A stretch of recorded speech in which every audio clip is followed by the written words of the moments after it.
Code of Conduct Business Issues.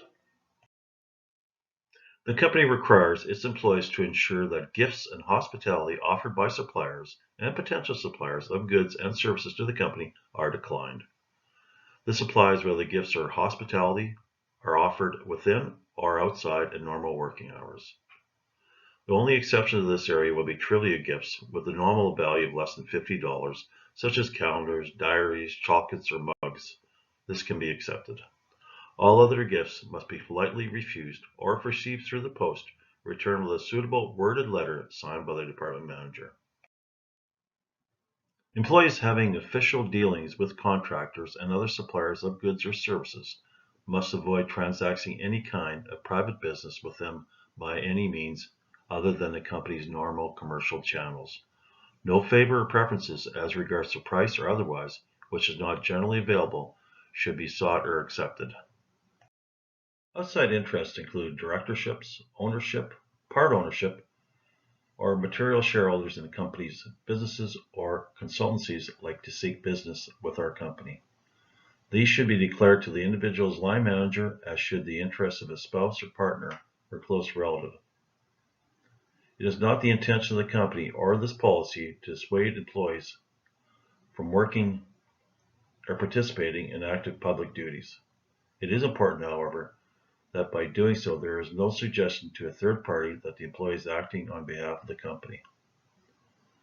To avoid misunderstanding, no company employee should permit his or her company affiliation to be noted in any outside organization's materials or activities without the express written approval of a member of the senior management.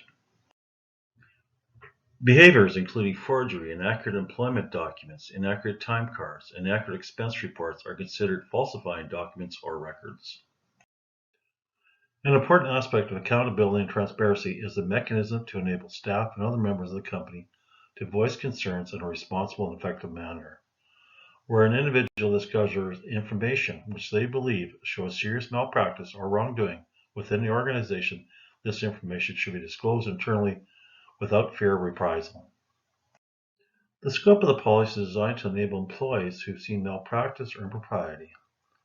These concerns could include financial malpractice or impropriety or fraud, failure to comply with legal obligation or statutes, dangers to health or safety or the environment, criminal activity, improper conduct or unethical behavior, or attempts to conceal any of these. The company has a strict anti-bribery and corruption policy.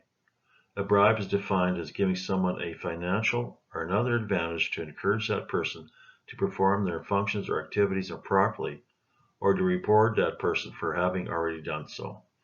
If you bribe or attempt to bribe another person, intending either to obtain or retain business for that company, or to obtain or retain as an advantage in the conduct of the company's business, this will be considered gross misconduct.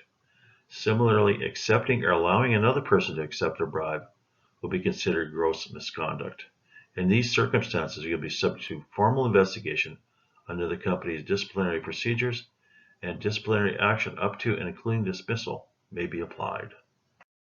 Unauthorized use includes using equipment without performing a daily check, using equipment for other than its designated use, or using equipment for which you have not been trained. Company telephones, including company cell phones, are provided for business purposes. Occasionally, personal calls may be necessary and should be kept brief. Personal long-distance calls are prohibitive unless paid for by the employee.